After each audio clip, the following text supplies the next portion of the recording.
No, for me, it's very spiritual. Like these mountains are so vast, we're so tiny in comparison. And when you're up there, like you're like one with everything. And it's so bizarre. I was at the top of Ama de Blanc, which is 7,500 miles away from home. And I felt like I was right next to my kids. And it's like it takes away space, it takes away time, it takes away everything. And you're just this feeling of ecstasy of like, this world was created for me to play. Like, let's have fun and enjoy and be out here. And when I climb the mountains, I feel like I'm scratching their back. They're like, yeah, we want you out here, right? Um, and that's what, you bring that energy home and you bring that into everything you do, and like everything's better. Welcome back to Heart of Utah. My name is Colby Walker, and that woman that you just heard from is Jenn Drummond, and she is looking to become the very first female ever to complete the second 7 summits. Her goal is within the next year to get to the top of the second tallest peaks on every continent on Earth. It's crazy. Now, Jenn lives in Park City, and she hasn't always been an intense mountaineer. In fact, not too long ago, after being hit by a semi, people were surprised she was even alive. In 2018, I was in a car accident between Heber and Park City, and I was hit by a semi, rolled a few times, walked away from that accident where they said I shouldn't have. Got a phone call a couple of weeks later. The police built the accident about 50 different times, and not one scenario did I survive. So you go out of one of those experiences where you face death, and it almost puts like life into living. And that really made me do a timeout and just reevaluate, like, why am I here? What is my purpose? What am I leaving behind? And facing those allowed me to sit back and look at, you're a mom. So you have these kids and you're always like, okay, I'm going to launch my kids and then get back to me. I'm going to do my kids and then I'm going to do me. And that accident really made me shift my thought process and say, you know what, I'm going to do me and my kids at the same time.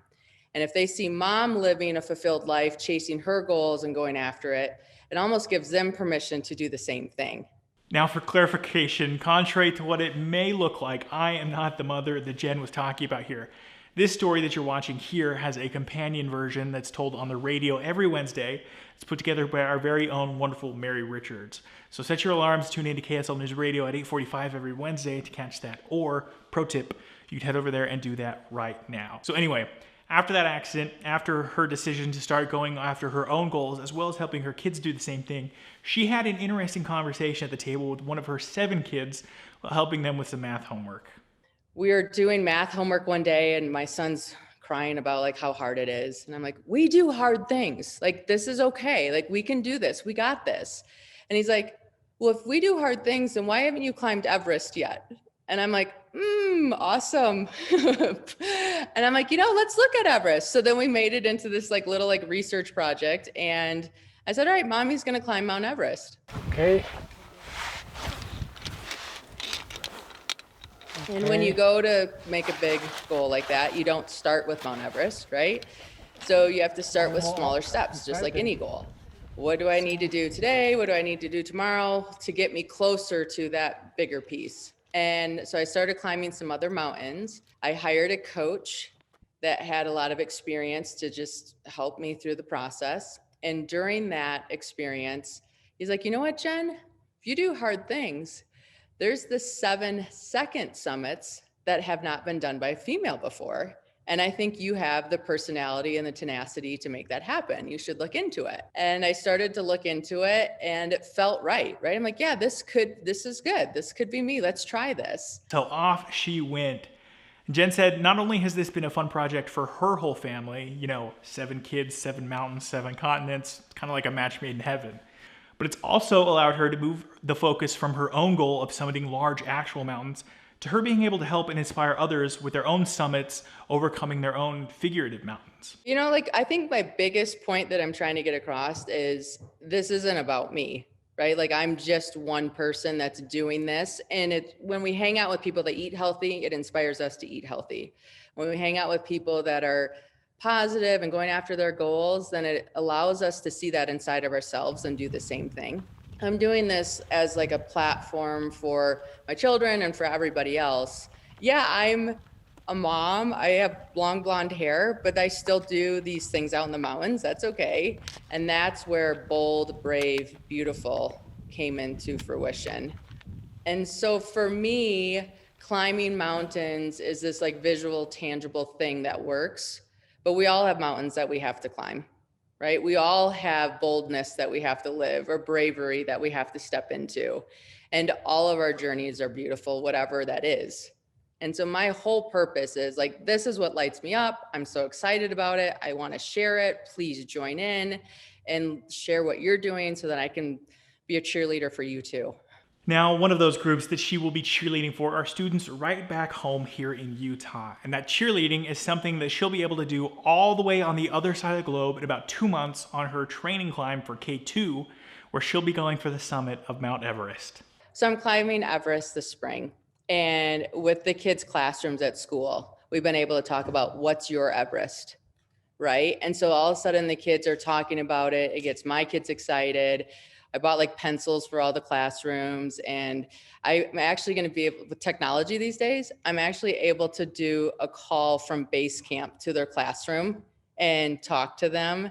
And so just being able to connect, and like kids know what Everest is. So it gets them excited, and then they're thinking about like, okay, what's hard for me to do? And I'm going to do that too. And then because we've been able to plan ahead of time, when I'm out there, I'll be able to ask them like, how's your Everest goal going? But Jenn's impact isn't limited to just kids in the classroom here. She's also been able to help people in the areas that she's already been to.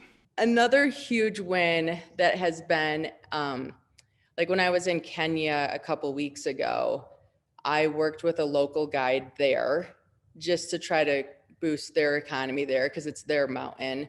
We actually hired some porters that were females that have never had the opportunity to be a porter before. And I'm like, oh, we'll take them. As many females that want to sign up, they're $50 for the whole week. I will take them. This will be a great opportunity. And then we actually hired like a female driver while we were there. And that culture is very patriarchal compared to what we're used to in the United States. So just being able to be a voice for other people and providing opportunities for other people to have that like first experience, so then it's easier for them to get the second experience. When you step into these big adventures, there's so much that opens up that allows you to empower others. And that's what keeps you going. I mean, because there's dark moments and you just have to get through them because you know my dark moment isn't the same as theirs. And if I do this, it gives them power to do theirs. Now, we are right in the middle of Jenn's adventure. So far, she's already summited Ojos Del Salado in South America and Mount Kenya in Africa. And as you heard, her next mountain will be Everest, followed shortly thereafter by what is seen as the world's most difficult mountain to climb, K2. Jenn hopes to get to the next 4 over the course of the next year so she can complete the second 7 summits in 2022.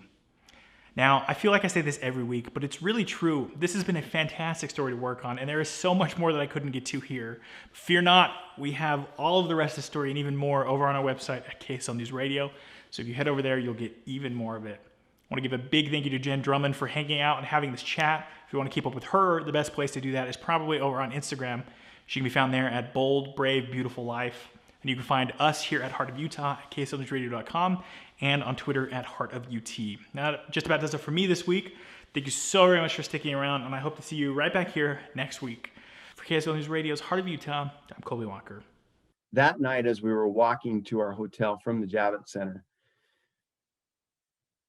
we started hearing this weird sound, like a banging. And we stopped and we looked around as we were walking through the city streets from Javits to the hotel, big high rises on both sides.